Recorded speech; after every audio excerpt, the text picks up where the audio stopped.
Hello friends, welcome back to my channel scholar classes. कल हमने sectors of Indian economy का part 1 discuss किया था, जिसमें हमने इकोनॉमिक एक्टिविटीज़ के बारे में पढ़े थे। आज हम पार्ट 2 डिस्कस करेंगे और आपको इस चैप्टर का नोट्स चाहिए तो आपको डिस्क्रिप्शन के लिंक में आपको मिल जाएगा।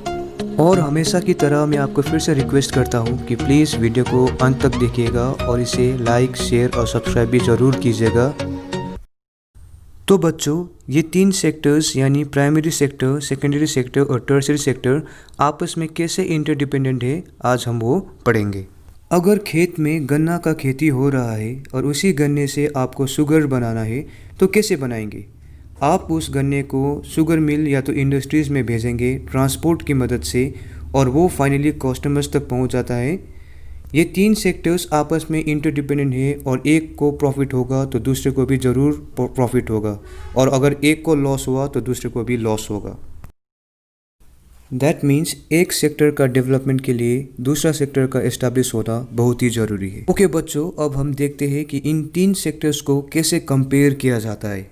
तो फर्स्टली, इन 3 सेक्टर्स में प्रोडक्शन एक्टिविटीज़ होने के कारण से हमें ये पता चल गया कि बहुत सारे गुड्स एंड सर्विसेज प्रोड्यूस होता है। सेकेंडली, इन गुड्स और सर्विसेज को बनाने के लिए इन तीनों सेक्टर्स में बहुत सारे लोगों का ज़रूरत होता है। और थर्डली, ये देखा जाएगा कि हर एक सेक्टर्स में कितने गुड्स एंड सर्विसेज प्रोड्यूस किया जाएगा और उस गुड्स एंड सर्विसेज को प्रोड्यूस करने के लिए कितने लोग काम करेंगे हर एक सेक्टर में। और फोर्थली, प्रोडक्शन और एम्प्लॉयमेंट के मामले में एक सेक्टर बाकी सेक्टर से इम्पोर्टेंट भी हो सकता है और हो सकता है वो बाकी सेक्टर्स को डोमिनेट भी करे। तो इधर पे एक क्वेश्चन आ सकता है, how do we count the various goods and services and know the total production in each sector? इस क्वेश्चन का आंसर देने से पहले मैं आपको एक एग्जांपल देना चाहता हूँ। अब आप ही सोचो कि 1 मिनट में फैक्ट्रीज में जितना प्रोडक्शन होता है हम उसे मैन्युअली काउंट नहीं कर सकते, और सेम है प्राइमरी सेक्टर और टर्शियरी सेक्टर में। और क्या आप कार्स और फर्नीचर को कंपेयर कर सकते हो?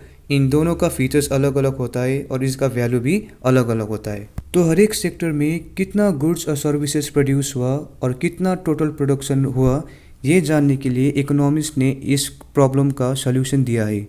वो कहते हैं कि values of goods and services को यूज़ किया जाए। इधर वैल्यूज़ का मतलब है टोटल मनी। फॉर एग्जाम्पल, अगर 500 केजी गेहूँ को 4 रुपये केजी पर बेचा जाए तो गेहूँ का फाइनल वैल्यू 2000 रुपये होगा। तो बच्चों, 2000 रुपये वो गेहूँ का फाइनल वैल्यू है। इसी प्रकार से ये 3 सेक्टर्स का गुड्स एंड सर्विसेज का वैल्यू को कैलकुलेट किया जाता है और फाइनली उसे ऐड भी किया जाता है। तो बच्चों, आपको ध्यान में रखना होगा कि सब गुड्स और सर्विसेज का वैल्यू कैलकुलेट करने का ज़रूरत नहीं है, सिर्फ फाइनल गुड्स एंड सर्विसेज की वैल्यू को ही कैलकुलेट करना है। Confused? Okay, let me give you an example. मान लीजिए एक किसान 1 केजी गेहूँ को 8 रुपये पर केजी में एक फ्लोर मिल को बेचता है, और वो मिल उस गेहूँ को पीस के बिस्किट कंपनी को वही फ्लोर 10 रुपये पर केजी में बेचता है। और वो बिस्किट कंपनी उस 1 केजी फ्लोर को चीनी और तेल के साथ मिक्स कर लेता है और उसके बाद फाइनली 4 पैकेट्स बिस्किट बन जाता है। और वो बिस्किट का दाम बाज़ार पहुँचते पहुँचते 15 रुपये हो जाता है, यानी 4 packets biscuit into 15 is how much? ₹60। तो इसका मतलब है बच्चों, biscuits are the final products जो कस्टमर तक पहुंचता है। और वो बिस्किट बनाने में जितने भी सामान का यूज़ हुआ उसे इंटरमीडिएट गुड्स कहा जाता है, और उसका वैल्यू को काउंट नहीं किया जाता है, सिर्फ उसी का ही वैल्यू काउंट किया जाता है जो कस्टमर तक पहुंचता है, और उसे फाइनल गुड्स कहते हैं। तो एक साल में तीनों सेक्टर्स से जो भी फाइनल गुड्स या सर्विसेज प्रोड्यूस होता है वो उसी साल का फाइनल प्रोडक्शन बनता है।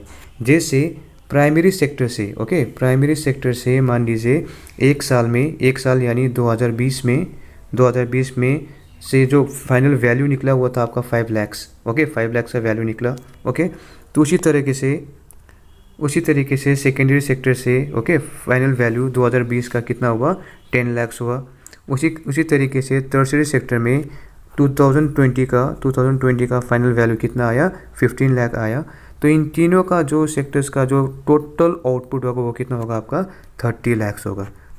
तो जब आप इन तीनों को ऐड करते हो जब आप इन तीनों सेक्टर्स को एक साल के ऐड करते हो, उससे आपका देश का जीडीपी निकलता है। जीडीपी का फुल फॉर्म है आपका ग्रॉस डोमेस्टिक प्रोडक्ट। ओके, तो स्टूडेंट्स, जैसा मैंने आपको कहा कि जब आप एक साल में जब तीनों सेक्टर्स का फाइनल वैल्यू को ऐड करते हो, उससे आपका क्या निकल जाएगा? जीडीपी। जीडीपी माने क्या है? Gross domestic product. It is the value of all final goods and services produce with in a country during a particular year. तो एक साल में तीनों सेक्टर से कितना फाइनल आउटपुट निकल के आता है, उसे हम क्या कहते हैं? जीडीपी। और जीडीपी से आपको क्या भी पता चलेगा?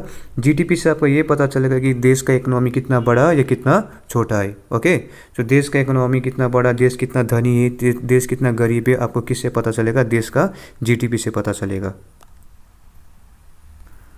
और पूरे देश में कितने सेक्टर्स है? जैसे मैंने आपको बताया 3 सेक्टर्स है।